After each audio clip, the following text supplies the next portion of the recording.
এইটা হচ্ছে জୁଆଣି ଗଛ। ଆମେ ଯେକୌଣସି ଗଛ ଲଗାଇଲେ ତାର ଡାଳ କାଟିକିରି ଯଦି ଲଗାଉଛେ ତ ଗଛ ବଞ୍ଚୁଛି କିମ୍ବା ମରିଯାଉଛି, ବହୁତ ଅସୁବିଧା ହେଉଛି। ତେଣୁକରି ଗଛକୁ ପ୍ରଥମେ ତାର ଚେର ଆସିବା ଦରକାର। ମାଟିରେ ଡାଇରେକ୍ଟଲି ଗଛକୁ ନ ଲଗାଇ ପ୍ରଥମେ ପାଣିରେ ପକାଇକିରି କିଛି ଦିନ ରଖିବା ଦରକାର।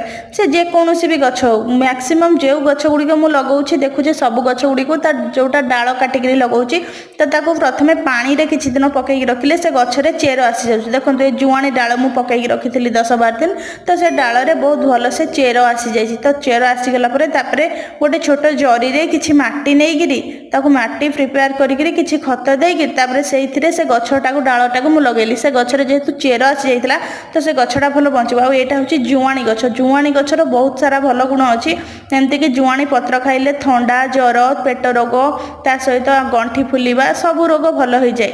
ଜୁଆଣିକୁ ମଧ୍ୟ ଆପଣ ଚଟଣି କରିକିରି ଖାଇପାରିବେ। ତ ଏଇଟା ଯେଉଁ ଜୁଆଣିଟା ଅଛି ଏଇଟା ଔଷଧୀୟ ଗଛ ସହିତ ଆପଣଙ୍କ ଗାର୍ଡେନରେ ଲଗାଇଲେ ବହୁତ ସୁନ୍ଦର ମଧ୍ୟ ଦେଖାଯାଇଥାଏ। ତ ଯଦି ଆପଣଙ୍କର ଗଛ ଲଗାଇବାରେ ଅସୁବିଧା ହେଉଛି, ଗଛ ଜଲ୍ଦି ବଞ୍ଚୁନାହିଁ, ତେବେ ତାହେଲେ ପ୍ରଥମେ ଏମିତି ପାଣିରେ ପକାଇ ଗଛର ଚେର ଆସିବା ପରେ ଗଛକୁ ଲଗାନ୍ତୁ ଏବଂ ଗଛ ନିଶ୍ଚିନ୍ତ ବଞ୍ଚିବ।